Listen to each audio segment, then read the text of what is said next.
Hello, fellow rabbit hole dwellers. We've got Aleks Svetski on Rabbit Hole Stories today. And obviously, we're talking about Spirit of Satoshi and intelligence. And it evolved into quite an interesting discussion. And we ventured into a couple of interesting points. And I'm curious about what you think of what the episode was, Joel. I think you took away a lot of the, can you call it attack points against Alex? I mean, he's very outspoken, he says what he thinks and stuff, but sort of underneath it shows, okay, there is a lot of thinking going on. He talked us through all of these different aspects of how they want to evolve Spirit of Satoshi, what the ideas are, how they want to use actually a very specific product to fill a very specific need in the market or for other Bitcoin businesses. So that was a really cool thing. Essentially, how he got into Bitcoin is also a very interesting story. So I think there are many different aspects to his story and to what he does on a daily basis. And all in all, a great effort and a good episode so far. No, I enjoyed it. So I'm going to go straight into the episode now, guys. Enjoy it and stay curious. Welcome back, everyone, to Rabbit Hole Story. Today with another exciting guest, and we have Aleks Svetski on. Alex, you've been the founder of the first Bitcoin ECA service, first Bitcoin AI service now, and you publish an annual report with the BTC Times. Do you even get time to sleep or stuff, or what do you do throughout the day? Oh man, this is all I do. I work. I just get myself into trouble with 10 million ideas, and I don't know. I guess I've got a decent ability to delegate stuff, and then when I do focus in on things, I can my output is pretty high. But man, I don't know. I've got this knack for. I don't know if I should even call it a knack. Maybe mental disease of starting 10 things, and yeah, do you know what's funny? Because last year I said, all right, that's it. I'm simplifying my life, because I exited Amber about been almost 2 years now. So it was actually the January of 2022. I finished with the last time, and I said, that's it. I'm done. I'm sick of building Bitcoin businesses. It's too much of a nightmare. I'm just gonna write. So I spent all of last year writing, and then at the end of last year, I was like, fuck this shit. It's not enough. So then I started a freaking AI company. Then I start, this and I do that. And I'm like, now I've got too many things going on. I'm like, fuck, what am I doing? Alex, I feel you, because I'll tell you what, I went through a process before discovering Bitcoin, that is, of wanting to simplify my life. And I went through a series of things just to try and sort of simplify my life as much as possible, because it was chaotic at best. But then I discovered Bitcoin and I fell down the infamous Bitcoin rabbit hole. And ever since then, it's just motivated me just to sort of occupy and to sort of spread out into that space and come up with new ideas and sort of put my curious hat on. And our tagline we usually use here at Rabbit Hole Stories is stay curious. And I think once you've discovered Bitcoin and you understand the significance that it can bring about in the world, you're forever now exploring this rabbit hole to try and disprove that hypothesis in some way, right? I'm going off a bit of a tangent now, so bear with me. This often happens on our show, so I do apologize. But you start to sort of question everything, right? And you start to sort of see things from maybe different perspectives. But what I sometimes feel, and I don't know if you agree with this, once you get fixated on an idea, sometimes it's hard to see other people's perspectives in the space. And I think we sometimes in the Bitcoin ecosystem, we're sometimes in danger of doing a lack of verification. We just sort of go with the sound bites out there, or we don't necessarily verify that the information out there. And I don't know if that's anything that resonates with you with what I've just said. I mean, it does, but I would argue that that's not just the Bitcoin space. I think that's the whole world. People live on sound bites, and I think people's attention span has shrunk to such a degree these days that, I mean, the only thing they can absorb now is a fucking fart or a TikTok video. That's about it. So it's I think that's a sad reality, but I would say it's much broader than Bitcoin. Yeah.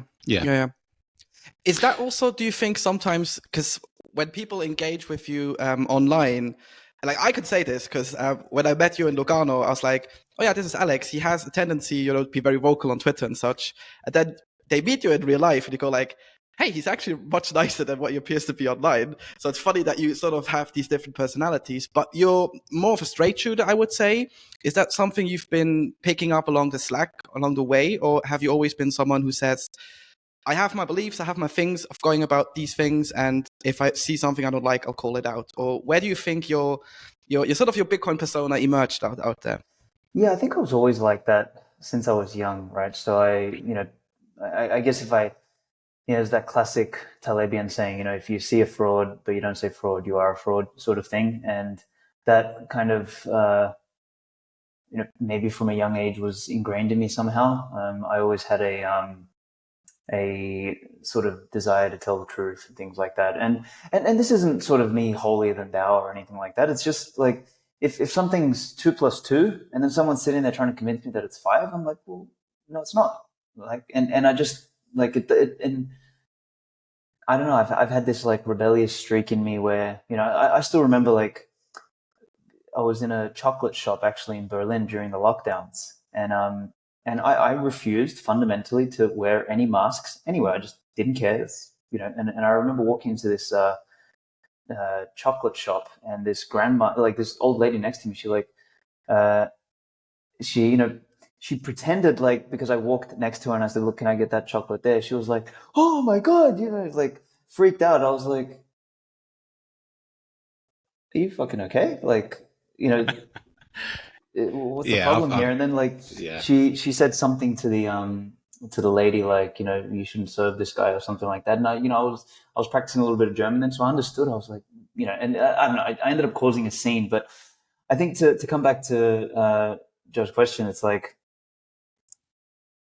I have been known to be a straight shooter. I am, to some people, I come off a little bit rude. Definitely, my Twitter persona is an exaggeration of my real life persona, and I think Twitter and online is just an exaggeration of everyone's persona. Like, anyone that I meet, they're always edgier online, and I mean, also the NIMs are really funny too. Like, I've met a lot of the Bitcoin NIMs, and you sort of imagine, this guy, like, whatever, based, and you see them, and they're like, you know, some, the classic, like, what do they call, that incel meme, the Wojak one. Like, you see them, you're like, what the fuck? I thought you were Yeah. like, you sound like Julius Caesar on Twitter, and you're this weirdo in real life. So, and I mean, that's the thing, the online world is strange. Like, sometimes I regret putting my real name and real face and real persona out there, because it kind of gives people, more of a target. But, at the same time, that's what I did, and no regrets. Every time I'm thinking of that, that tattoo, that no regrets. Oh yeah, yeah. That's me right now. Brilliant. Alex, I'm fascinated to hear how you discovered Bitcoin and whether your sort of fundamental beliefs and your personality are tethered to that discovery in some way, and how you came about understanding the significance of Bitcoin, and what is your now motivation in the space? Because I want to talk about obviously Spirit of Satoshi and other projects you're working on, but I want to sort of go right back to your first touch point with Bitcoin. So how I found it. So I mean, it's the usual story. You have a touch point, you ignore it, and then you come back, have another touch point, and I mean, some people multiple touch points, whatever. Mine were two significant ones. I was a gold silver guy in 2010, 2011. Very early on, I had, my sort of journey started by me taking my scholarship money, putting it all on the stock market, thinking I was a genius. I turned $3,000 into $60,000 in like a matter of 6 or 7 months. And I was like, I had my spreadsheets out and I was like doing the math. I'm like, man, at this trajectory, I'll be a fucking billionaire by the time I'm 24. I figured out how to conquer the world. Warren Buffett can kiss my ass. I thought I was like the king of the world, right? And anyway, I remember it was like a week before I was turning 20. I levered up big time, put my whole account on, this particular trade. And I think the next day or 2 days later, I think Bear Stearns or Lehman or someone went bust. It was 2007 in August. And I basically, within a couple of days, I like lost everything. And then I ended up borrowing money, went on margin. And then, basically within 3 or 4 months, I was $250,000 in debt. So I was this like young university student, and I, used to use the metaphor of like, I was at the starting line with a car, and I had the car in reverse when I took off. So like my goal was to be a millionaire by the time I was 20, and I started my 20s $250,000 in debt. And that was a lot of money back then. I mean, this is, pre, on the GFC, right? 2007, 2008. So, my life just ended up taking an entrepreneurial journey. And while I was, I did door knocking. I built all these different businesses, and some successful, some not. And during that time, I never stopped being interested in the markets. And I fell down the Mike Maloney, Doug Casey, Max Kaiser, Peter Schiff rabbit hole, right? And, they were all like classic gold bugs back then. And it would have been Max, I'm pretty sure, like jumping up and down on a couch or something, telling people to buy Bitcoin, whatever it was, like, and I just kind of disregarded. I'm like, yeah, whatever, internet funny money, who cares? I've got my gold and silver. And, I did quite well out of gold and silver, but, I just didn't care about Bitcoin. And it didn't, hit me again until 2015, 2016 sort of thing, where this degenerate junkie friend that I had, who was, purchasing things online with Bitcoin, started rambling about it. And he was like, bro, this, have you heard of Bitcoin? I'm like, yeah, I heard about it a while ago. He was like, man, my cousin made like 20 grand, like in a, out of $100, going, what the fuck are you talking about? And, and I look online and I see, Bitcoin's like $600. And I'm like, holy shit. Like the last time I remember hearing about this, it was like in the single digits. And yeah, that kind of like started my rabbit hole. And, I have this saying, I came for the money, but I stayed for the money. And, Bitcoiners will understand what that means. I started going down the rabbit hole, and, I climbed Mount Stupid. So I shitcoined, I was on Bittrex. I, messed around with all sorts of things. And, I turned my, at that time I bought like 5, 6, maybe even 10 Bitcoin. And after like trading for a whole year, I ended up with like 2 Bitcoin. And, I had more USD, like my USD was up, but my Bitcoin amount was down.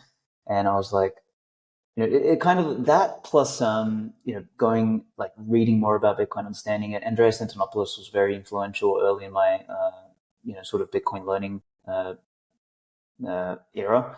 And yeah, just like I very quickly became a Bitcoin maximalist. So I kind of say I climbed Mount Stupid and I came down relatively quickly. And yeah, the raison d'etre for Bitcoin existing, that's what really drew me. So this idea of sound money, it like, I already had a distrust for government, like, cause I built a business in my mid-20s that the government basically botched up through really bad, regulations around rebates and all this sort of stupidity. They blew up an entire industry. So I already had like a disdain for them. I was already interested in gold, silver, hard money, sound money, all that sort of stuff. I was always a bit of a renegade, and liked the idea of Bitcoin being like, fuck you money.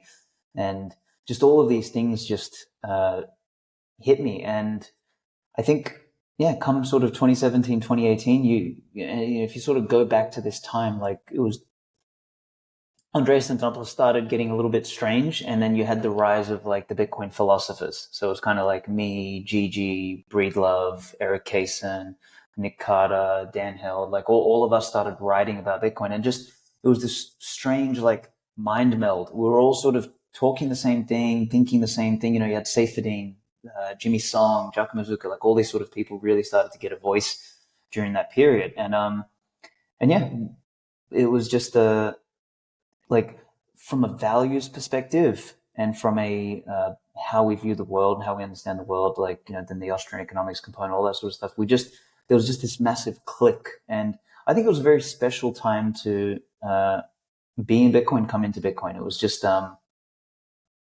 it was a very unique period in Bitcoin history, I think. And yeah, that's sort of what, that was my journey, basically. I'm quickly interested with your journey into Amber then as well, before we move on to the AI stuff. Was the DCA service then a result of you having essentially lost Bitcoin but gained USD, or how did you come into the whole DCA thing? Yeah, it was a mixture. So like having traded for many, many years, right? So I was always doing options and warrants and all this sort of stuff. And And, what dawned on me by 2017, 2018 was like, I kind of look back on 10 years of trading, and, I had multiple like extreme wins, right? Like 10, 50x, like massive wins, but like cut by 1,000 losses along the way. So like I would like win massive and, be like position my trades with like real asymmetry. But then like I just had this disease. I just kept trading, and I would just like lose all of it over the next 5 years. And then I'd have a massive win again. I'd be, fuck yes, I'm back in the game, this and that. And then like the next couple of years, just lose it all again. And I was like, man, I look back and I basically, if all I did was just put $10 a week into Amazon, like I would have been a millionaire, right? Because I started trading in 2008, like when Amazon was $34. And like all this time, like I spent all this time, energy, like trading and trying to be fucking cool and beat the markets and all this sort of shit. I wasted energy. I wasted time. I lost brain cells. I lost my fucking hair, like from the stress, like all of this shit for nothing. And, when I started dabbling with crypto trading, like that same like I contended with those same demons really quickly. Basically, was that because I'd sort of given up trading. I was like, fuck this shit, it's stupid. I'm just going to build businesses. And crypto came along, started trading that shit, and then I saw the same thing. Like I was up in dollar terms, down in Bitcoin terms, and just sort of dawned on me. I'm like, man, this is the same stupidity. So I was able to like within 6 months like recognize that and say, this is fucking dumb. Went to Bitcoin, and realize that, once again, the best thing is just to accumulate this thing. It's too volatile. You can't guess it, trying to be a hero with it. Like, I lost a bunch on fucking Bitfinex on, margin and all this sort of stuff, like going crazy. And yeah, I just figured this is a savings instrument. This is a tool to preserve your purchasing power, and you should just accumulate. And the metaphor that I started using back then was, I said, imagine if you could go back 5,000 years before anybody like sort of understood what gold was or knew how to value it. Everyone, like, just imagine a world where everyone was using chickens and like stones for money. And you found this yellow rock on the ground and you're like, what the fuck is this? You try and buy some food with it, and the first person will be like, I'm not gonna fucking give you food for gold. Like, I can't eat it, I can't drink it, I can't wear it. It's worthless, right? It's the same thing that people say about Bitcoin today, right? But imagine if you just like, you knew somehow that this was going to become, the monetary standard because of the physical properties that it had. Because everywhere you look, you see, gold is the same. It's durable, it's portable, it's shiny, it's inert, all these sort of things. So imagine if you could have just like collected all of that gold, collect, and then as more and more people understand what the value is, and if you could have lived 5,000 years, you would go from the gold purchasing nothing to the gold purchasing everything. So I realized that the game here is collect, which is another word for save. And I figured the world needs a Bitcoin savings app. So, a lot of people don't realize this, and I don't say this to brag. It was just, it was strange at the time, was we rolled out the first Bitcoin only savings app. Now, there was other savings apps out there. There was like, there was one app called Acorns, which allowed you to like, incrementally buy shares in companies. But there was nothing like that for Bitcoin. And particularly, there was nothing like that for Bitcoin only. And, we launched sort of late 2017, 2018. Well, that's when I started raising money. And, people were just laughing at me. They're like, what do you mean Bitcoin only? Like, what about Ethereum? What about Dash? What about this? What about, like, it was just still crypto madness, right? And I said, no, it's Bitcoin only because Bitcoin is a savings instrument. They're like, but, people want to trade. I'm like, no.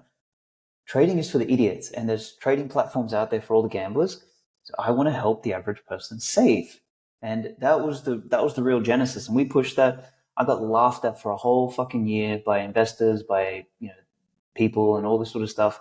And then, we managed to find a little bit of success, and, obviously the Bitcoin only theme started to build up. And then 2019, you had, like, me and Corey caught up in, he originally had Give Bitcoin, and I encouraged him. I was like, dude, fuck giving Bitcoin, do a DCA product. And, that's what came out with Swan. Relay launched, like, basically, I think we started a massive movement. Now, that's not to say if we weren't there, this movement wouldn't have started. This movement would have started, but I just think that we were one of, if not the first, dedicated Bitcoin only DCA product. And, now there's one in every country. So I'm really, really, really happy that I was like a part of that generation. I like your comparing the early adoption of gold and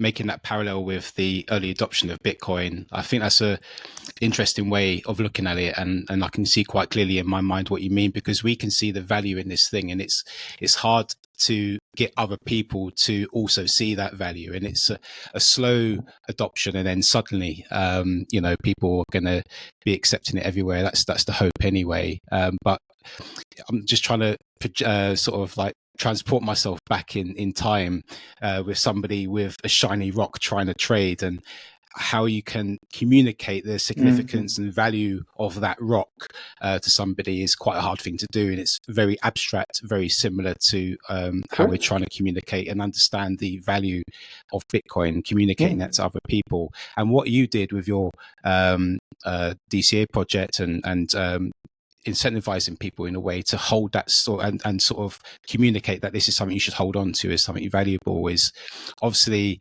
an important step in our journey. And obviously you're doing the proof of work in trying to sort of communicate that value, and you're doing that through all your writings and the book that you've written, and all the shows you're coming on, including this one, is part of that sort of communicating the value of Bitcoin. And now you're working on Spirit of Satoshi, and I want to ask, before we venture into that, what is intelligence, and how do we understand intelligence, and have we got it wrong? Because the way I see it is just my movements here requires a lot of things happening in my brain just to sort of move and communicate with you. And I don't obviously think we're quite there with AI, because it's just a code, right, where it's just predicting some text at the moment, particularly when you're talking about open AI. But I'm quite interested to get your perspective on what intelligence is, if that's okay. Yeah, I mean that's such a hard question, because I don't think we know what intelligence is. Some people call it pattern recognition, some people call it the ability to adapt to a situation, some people call it being confronted with a problem and being able to solve it in different ways. So it's like if you come up with something and you're able to change the approach every single time, you represent intelligence. And they're probably good ways to talk about intelligence. But the problem really gets tricky when people start to think of AI as AGI, so like the general intelligence. And I think that, first of all, I think we don't even understand how broad general intelligence is in the first place. And then secondly, I think general intelligence and the way we conceptualize it is more to do with consciousness and agency than it is to do with mechanics. So like if we, assume that intelligence can be of different flavors, and you can take like narrow slivers of intelligence, so you can say computational intelligence, right? Something that is computationally intelligent is a calculator, basically. And you have different layers of calculators, and that's essentially what a computer is. A computer is a series of complex calculators operating together to produce a screen, give me the ability to talk to you guys now, to do sentence completion, which is what language models do. So I guess, like no one there's no real consensus around what intelligence is. And it just gets very, very, very sticky when we go into the realm of AGI. And I personally don't think that's a possibility. I think there is something different or special about life specifically. And, I think human beings are the apex version of that life. And I think we are the only general intelligence possible, because we are injected with something like agency, which this I feel like a lot of people just miss, they don't think about. And I mean, when the last thing I'll just sort of say on this is, when people talk about AGIs around the corner, and they try and use stuff that OpenAI is doing as an example, which is honestly it's like just computational intelligence, such a small sliver. You think about what you said when you introed this question was like, you have intelligence running that is like lifting your arm, that is like producing voice, that is like producing thought. You've got hormonal intelligence going on. You've got emotional intelligence, muscular intelligence. Like we can't even count how many intelligences going on at once. And that like creates this holistic general intelligence that makes up a human being. For us to think we're going to get to AGI all of a sudden, assuming that AGI is something representative of human level intelligence, is completely moronic, because what we're doing is we're focusing on the narrow dimension of computation, and that doesn't account for everything else. So anyway, that's sort of what I'll say on it. Is like, intelligence is hard. AGI is completely red herring, fucking pretzel brain stuff that just doesn't matter at the moment, and we just need to view these things as tools. And it's just more advanced computation. That's it. Yeah, that's a very good keyword, using these things as tools, because I think especially in the Bitcoin community, we sometimes tend to either downplay significant mechanisms to help orange pill more people, because I don't know about you, Alex, but like that's what we all do at the end of the day, right? Or show them the benefits of Bitcoin and AI, especially if you actually go beyond the whole open AI fucking, I don't know, these guys are just weird. Yeah, Just these totally weird California AI guys. They really are weird, man. If you actually go into these different things, like, for example, a learning mechanisms, how does the AI actually teach itself? It has to learn. You have to feed it a huge amount of information. And this is obviously where we get these issues, like if we feed them bad information, the output is always going to be worse. Whereas if we feed it good information, like you guys are doing, and we train it on a certain module, that's when it actually becomes powerful, and it's a tool for humanity for good, whatever you want to call it. Has that been your motivation in building Spirit of Satoshi? Because you said you left Amber, you wrote a year, and then you got back into it and went like, fuck, I need to do something again. Or what was the motivation behind a Bitcoin-centric AI for you? Yeah, so I mean, the initial motivation was I was actually just interested in doing another business again, and I was like, okay, well, kind of done the Bitcoin business. What else is out there? ChatGPT dropped. It was super interesting. I had just come out of a year of like writing stuff, and then this being a language model. I've always been interested in language etymology. Like my next book that's coming out, the Bushido of Bitcoin, I spend a bunch of like the 10 chapters in the book where I talk about the different virtues. Like the first part of each chapter is etymological exploration of what do these words mean. So I went into philology, etymology, and all this sort of stuff. So I was just interested in language, and these language models captivated me initially. And then I thought, okay, what can you build with these things? Could you bring ancient characters to life somehow? So the first incarnation of the app actually was a mentoring app where we were trying to build like your Marcus Aurelius and Steve Jobs and all these interesting characters into like a coaching app on a phone. We realized after a couple months of tinkering with that it was a dumb idea, because A, people actually want to talk to the real person, and B, it was just the fidelity of the characters was just very low. So it was just rappers on ChatGPT, and it was just a really poor basic product. So we kind of dumped that. And what I was sort of thinking around the time we dumped that was, okay, what is like, what's a use for this language model thing? And I thought, well, these are basically glorified search engines that you can interact with. And,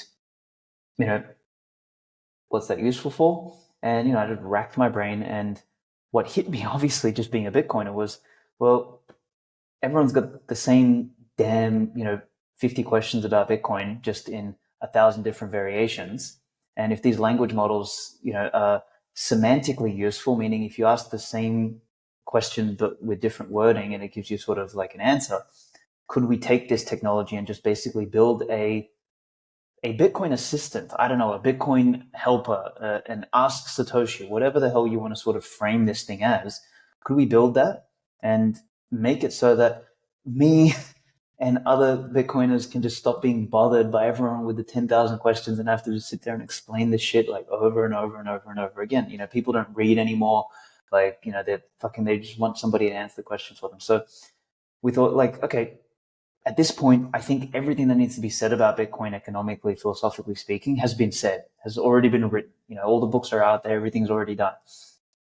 So let's take the shit, let's synthesize it, and let's put it into a model, and then just have a Bitcoin model that if anybody does have questions, go there and ask it, and what could then be the use cases for it? And we can talk about use cases afterwards, but that was sort of the motivation, the premise, the idea behind doing all of this. And yeah, as we sort of fell down that rabbit hole, that's what we set out to do.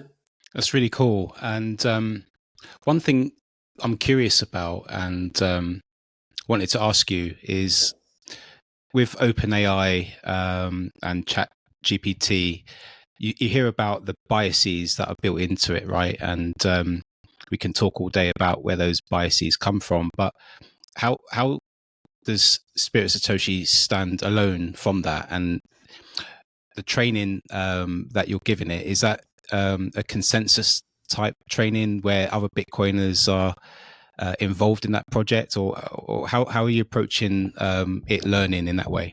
Yeah, so let's disentangle bias. So bias, and this is one of the big myths in AI, is that you can have an unbiased AI.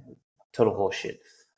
Bias is just essentially a model of the world, or an opinion, or a viewpoint, or a part of the Overton window of the spectrum of ideas and opinions you can have, right? So all data fundamentally has an intrinsic bias. When someone writes an article, when someone writes a news report, when someone writes a Wikipedia piece, an essay, a book, whatever, they all contain a bias. So I don't care who you are, when you're training a model and you are feeding something data, you are feeding a bias, no matter what you do.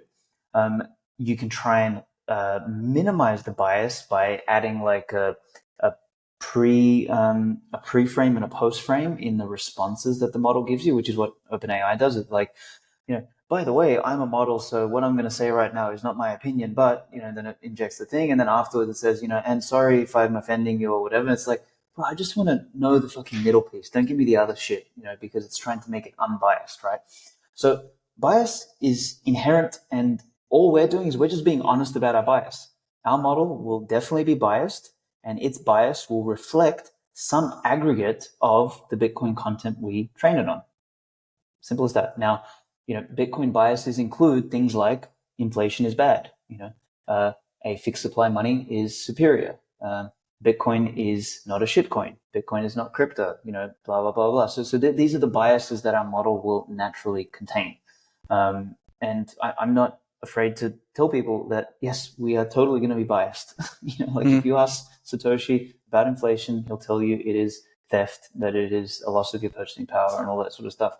Might someone say, oh yeah, but that's not very neutral? Well, it's not, of course, because we want to tell people, we want to present this model of the world. Yeah, as someone who's worked in the media industry, I don't have an issue if most of my friends, are very left-leaning, for example, and I'm more on the aspect of like, I don't give a shit what you guys think about. But I do have an issue if they persuade themselves as the almighty and thinking that they're better than anyone else, just because their bias always creeps into like, oh, this guy writes about A, he has the same opinion, I do too, so like we must be right? Whereas if you actually have an open model where people can contribute, you can go, right, okay, if you think our module has too many, I don't know, libertarian biases, you read that a lot on European Twitter, then fucking assemble people who have a different opinion and feed that information into the model and see if it actually trains upon it and if it gives you different outlooks. Because I like the quote you said earlier that the biases are basically just perspectives of the world. So if at the end of the day you have your AI trained to a way where you can say, answer this in a very, I don't know, pro-government Bitcoin way, if that exists, I don't know, he'll answer. And if that is another option, you can ask it the other option and it gives you the same answer. That's when the computer catches fire. Exactly. I think it would explode beforehand. So, but I tried to give the extreme example there. If we check out the website of Spirit of Satoshi, you'll see that you currently are able to, register, reach out to you guys to train the model, and you're also working on obviously on the chatbot features. Comparing it to other AI models, are there different products on the horizon? I know, generative AI pictures and stuff. Okay, so we're not going to do image stuff because that's just like out of our ballpark. Like, so our model's not so much going to be for like large consumer use. We're not going to be doing ChatGPT because we don't have $1 million a day to burn on compute, right? And to be honest, anyone who's nobody has actually figured out how to make money out of AI yet, except for the data companies and the graphics card businesses. Honestly, they're the only two making money because the data companies are working on manipulating and transforming the data. And the graphics card companies are just selling the graphics cards and, all the computers being burned through. So, running models, like this is the one big difference with, the AI age of software, and I think there's going to be a massive AI reckoning in the next year or two. There'll be a massive correction in the industry, which is you build a normal software product, an app, website, whatever. Your upfront cost is high because you've got to develop it and build it and host it and everything. But then your future marginal cost is super low. Like you pay a couple $100 a month to host it. You have your database, and the app just does its thing, right? Maybe you have a developer to maintain it. Whereas AI products require live inference every time you're asking something, which means you're turning a fucking GPU on, and you have a live cost every time somebody uses it. This is orders of magnitude more expensive than a normal app. And this is a big challenge. Like, this is why I don't know if there's going to be, broad,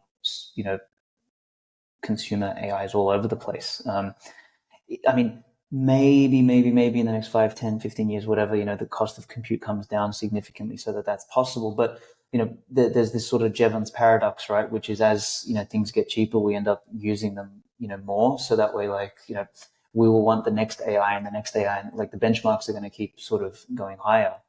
Unless there's some sort of ceiling to the efficacy, in which case, the cost of compute coming down will mean that, we've reached the ceiling on efficacy, and then, the price comes down, and then everybody can have an AI. So I'm not sure which way this is going to go. This is an open question. Like, by the time people are listening to this, there should be the first annual Bitcoin AI report that we just published. It's about 50 pages. It's kind of like the lightning report that River released a couple months ago. So it'll be very similar to that. But we sort of delve into that question. We take people through, our journey, what we build, etc. But coming back to the question about, like, what else are we going to do? Well, the way we see it is, it's probably not going to be a consumer app, although we'll make it available through our website for people to chat with. We're also going to list it on Hugging Face, so that way anyone can download it and play with it themselves. But I think the use case is more likely to be products that leverage the model to enhance a company, a Bitcoin company, or a Bitcoin content creator, their processes. So it could be anything from a Bitcoin company that needs help onboarding people. Like, let's say the next bull run comes in and shit, they don't have enough time to hire good Bitcoiners to talk customers through, to do customer success and all this sort of stuff. Well, get Satoshi to try and, like, be the first line of defense. He handles 80% of the queries, blah, blah, blah, and then passes the stuff off onto humans. So you could sort of like scale up your operations that way. Another thing we're doing is we're building him as an education assistant. So you can kind of think of the Satoshi suite of models, which we're going to open source, and then Spirit of Satoshi is like a character that leverages our Satoshi suite of models. And that character has his own Twitter page now. He's got about 2,500 followers there. And like every day he posts a new insight from books, from articles, from essays, from videos, whatever. And the Spirit of Satoshi character is a mix of our model and us together. We use the model to generate the first bit of stuff, and then we adapt it, etc. And this is like a way for people to learn about Bitcoin. So I think in time, the Spirit of Satoshi as a character will become a place that it'll sort of be like a trusted expert about Bitcoin online. We are writing the first book now together with the Spirit of Satoshi. Nice. And that'll be like, it's called 21 Questions. And what we've done is we've condensed the 21 most common, pertinent, important questions about Bitcoin. And we got a bunch of like Bitcoin influencers, so like Brunel, Guy Swan, Canute, Jeff Booth, all these people to give us like answers. And we've combined those answers into the questions for each chapter. And then Satoshi does like a synthesis of all of it as a conclusion to that. So this is like an easy book that people will be able to sort of read and be like, okay, what are the main questions like that people have about Bitcoin? When like, what is this shit? What is money? Why is it important? Why is it different? Is it going to boil the oceans? Like all this sort of stuff. And we just sort of answer those out. So yeah, so you've got sort of second application. So first application for businesses, second application for as just a standalone entity and a character that people can follow and learn from. And then finally, we're sort of building what we're calling Code Satoshi, which is a fine-tuned variant of our model that focuses on assisting developers to build Bitcoin applications that interact with Bitcoin and Bitcoin-related protocols. So the first one is going to help people do Miniscript. Most developers out there, they'll know JavaScript, they'll know, Python, they'll know like traditional tech, but ask them to write a Bitcoin product and they'll have no idea what they're doing. So we want to have code Satoshi available to help developers from outside of Bitcoin build Bitcoin applications. So they're kind of like the three pillars that we're focusing on. I find it interesting when I'm listening to you now, you're able to give me a concrete answer to what I'm asking, actually, because usually if you hear people talking about Bitcoin and AI, think about, I don't know, Kathy Wood on like one of her ARK Invest calls where she goes like, oh, actually we've recognized Bitcoin and Tesla early on. So like, you need to listen to us now because this combination is powerful. If you have to then listen to what she says, you go like, well, you're just talking a lot of horseshit, and you're basically just saying like, oh, yeah, okay, you found something you can invest in early again to get your fucking returns. How do you sometimes feel about these VCs or these experts, quote unquote experts, coming in and sort of dismantling the space almost a bit? Or is there anything particularly you want to add to that comment? Yeah, I mean, what you find is like everything is narrative, and honestly, man, it just drives you crazy sometimes, because like what you realize is that most people are just talking out of their ass. They don't know anything. They don't understand anything. Like the amount of people I've met in, like, honestly, AI is like super cringe. I don't know what's more cringe out of that in crypto. Like, people just run around and they're just like, they make these stupid promises. Oh, you train your own model on your own data. It's like, well, no. Like, first of all, there's not enough data about you. Second of all, the cost of synthesizing all that data in a format that a model can be trained on is way too expensive for most people. Like you would have to be multi-millionaire to go and spend the money on doing that. And thirdly, like, where are you going to run the fucking inference for your model? Like, that's expensive. So it's just so stupid, the kind of stuff that gets tossed around. So what people generally default to is like these nebulous claims. It's like, oh, AI and Bitcoin are going to revolutionize the world. They're going to transform the way people do this. And like, so they'll say all these things that sound nice, but like, as you said, there's nothing concrete. So it's like, okay, so can you give me an example? It's like, oh yeah, it'll do this. It'll make lives better. It'll like alleviate, poverty and confusion. Like, it's like, okay, but how? And like, they'll duck and dodge, and, they'll give you the dumbest examples. And this is something like we honestly, when we were digging into this, we're like, fuck, how are we going to use this thing? Like this, like at some point, honestly, I was like, we're in the depths of despair. Like, okay, this thing is fucking useless. We just like spent a bunch of money and time and energy just building a big search engine for Bitcoin stuff. It's like, okay, congratulations. But like, the more we dug, like, we figured out, okay, that there is probably some concrete applications, but it's not what we set out thinking they were. And I mean, you look at most of the AI space, honestly, man, it's just narrative, which is why nobody's making money. Everyone is subsisting off VC money at the moment. And that's also why, the comment that I made before, I think there's going to be a huge reckoning in this space. Everyone's like sort of prepping themselves. Oh, AI, AGI is around the corner. Like, the next, decade of AI companies are going to be the biggest $1 trillion. It's like, no fucking wrong. Mark my words, in the next year or two, there'll be a massive bear market in AI. We're going to go through another AI winter, because people are going to realize, well, this is useless for 99% of things, except, 1% of use cases out there make sense. Mate, I love it. That's very thought-provoking stuff. I'm going to go away and think about all that you said, and I think you're right in the sense there seems to be an explosion of AI at the moment, and it seems to be they're throwing everything to see what sticks, and there's going to be so many people rug pulled and burnt as a consequence down the line, I feel. But I want to just go back to your initial rabbit hole story, because there was the phrase that you said earlier, and that was, I think it was, you came for the money and you stayed for the money. And the popular sort of narratives you hear, or the sound bites you hear in the Bitcoin ecosystem, the one being, I came for the money, but I stayed for the revolution. And it prompted me to think and ask this question, and that is, you hear these sound bites in the Bitcoin space. I don't know, Bitcoin's for everyone, or Bitcoin can't be racist, or all these sort of stuffs. Is there any sort of popular Bitcoin narratives or sound bites that you don't quite subscribe to? And maybe we can just quickly discuss. Yeah, I mean, the Bitcoin is for everyone is the dumbest one, I think. Is like, I think Bitcoin is for anyone, but not for everyone. And I think that's like, it sounds like a silly distinction, sounds just like semantics, but I think it's fundamentally important, because Bitcoin is open for anyone, but it just fundamentally isn't for everyone. Some people are just genuinely sheeple or statists. They believe that the government exists to redistribute the wealth and all this sort of stuff. They believe it. They genuinely believe that windmills are going to save the fucking world. So like all this stuff, like it's Bitcoin's not for them. It's not for them. I'm sorry. Like at some point, maybe their kids and their descendants will end up using Bitcoin. If they even have any fucking descendants. But like it's just. I'm sorry, like trying to be all inclusive and all this sort of stuff is just not doing anybody any favors. Like some people hate Bitcoin. Bitcoin, I guarantee you, is not for Janet Yellen. Bitcoin is not for, what's that lizard lady from the ECB, Lagarde, right? Like it's just not for these people. Like, I'm sorry.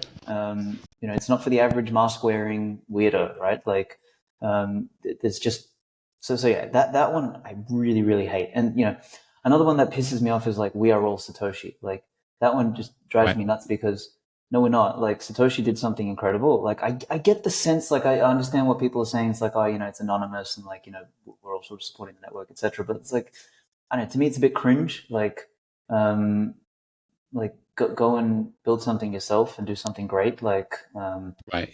Yeah, I agree with that one in the sense that people were sort of, we can't say we're all, because Satoshi did some proof of work and something significant and brought about this thing called Bitcoin, right? And it's now up to us to think about how we can build on top of that.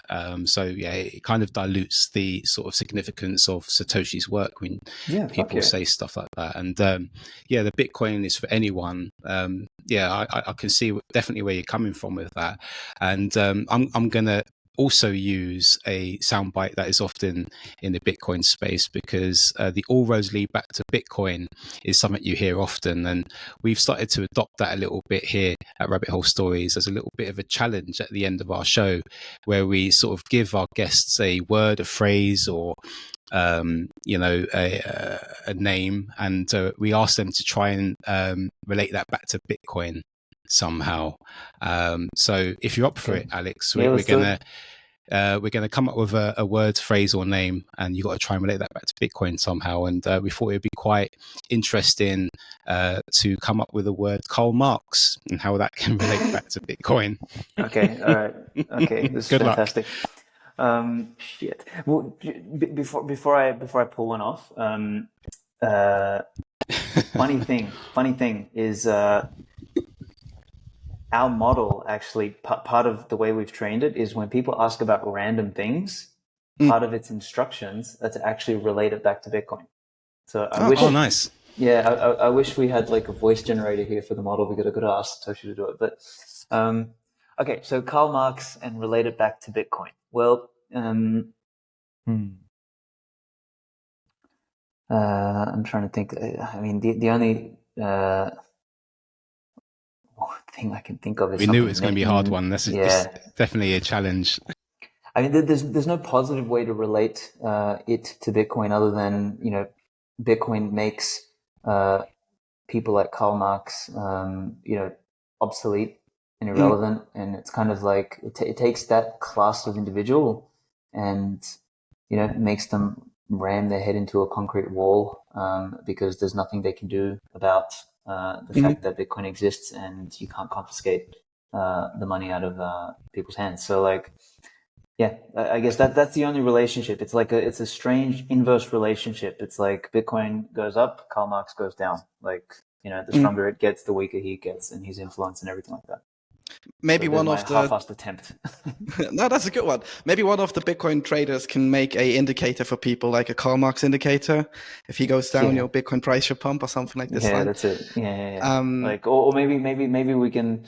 I mean, we built the. Did you guys ever see in Amber? We had the buy the Shift button. Yeah. So yeah, you could set up an automation every time Shift tweets about Bitcoin, it buys you Bitcoin. But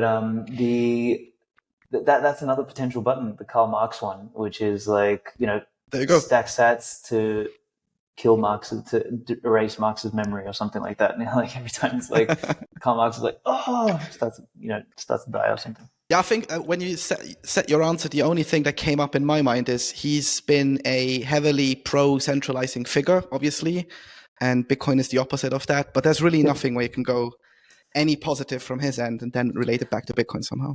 Yeah, exactly. Yeah, there's literally exactly. There's no positive. I mean, Karl Marx and what he represented was the envious individual that wants to bring everything down, right? Like he wants to average everything, wants to equalize everything, wants to turn everything to gray goo, right? So it's even beyond centralization. It's just it's a downward energy. It's an energy of ugliness. Whereas Bitcoin is something that promotes excellence. It promotes differentiation. It promotes peaks. Like the word excellence, we were speaking about etymology before. To excel, like it comes, from the Proto-Indo-European sort of, so there's excellere, which I think is Latin, and egg, which means to, in the Proto-Indo-European linguistics, it means to climb a mountain, to separate oneself from others. So like Bitcoin is an excellence-oriented, money excellence-oriented, technology excellence-oriented innovation, whereas Karl Marx was a average or a downward or an equalitarian oriented thing, which is one has vitality and energy, the other has like ugliness and patheticness, whatever. I don't know which way to say it. So it's like that's their relationship. It's completely inverse. Nice. I think that's the best way to head towards the end of the show. Aleks, I also want to give you the stage now before we head off to, doing all the social stuff and where people can follow. Is there anything you want to add or give to the listeners before closing up as well? Do you know what? What I will is I'll give everyone a code for the Bitcoin Times. So once a year we publish the Bitcoin Times publication, which is basically I select six. It's by invitation only, and I can select 6 of the best writers to write a unique essay around a particular theme. So like last year we did the Austrian edition, so it was looking at Bitcoin through an Austrian economic lens and Austrian economics through a Bitcoin lens. That had Seyfedin, Pierre Rochard, Rahim Tagizadagan, Conrad Graf, and we got Michael Goldstein out of hibernation. He wrote his first piece in like 5 years. A couple years before that, we had Jeff Booth, Giacomo Zucca, Parker Lewis, Eric Kaysen. We've had Breedlove. We've had like all the great writers in every different edition. This year, we're doing the Energy edition, and we print 2,100 of each edition as a collectible. So it's like a collectible item.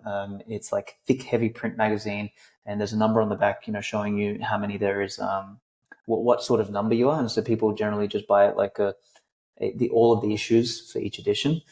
And yeah, so this year, the Energy edition, it will start shipping in Christmas. And if people use the code Energy, they'll get 40,000 sats off. And to give you an idea, they are priced in sats at the time of release.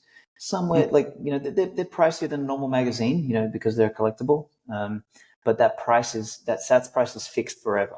So like if the price of Bitcoin goes up, they just get more expensive. So it's nice. It's something, you can stack Bitcoin Times alongside stacking your Bitcoin. So that's what I'll offer people listening to this if they're interested. So bitcointimes.io, and they can navigate their way through it. Perfect. We'll link everything in the show notes, obviously. And I guess on Twitter, where's the best platform if people want to reach out to you? Yeah, Twitter is the best, man. So under at Svetski writes. So like writes like writing, RITES. Perfect. Aleks, thank you very much for coming on, and for all the listeners out there, stay curious and make sure to follow us for more episodes later down the line. Thank you, gentlemen.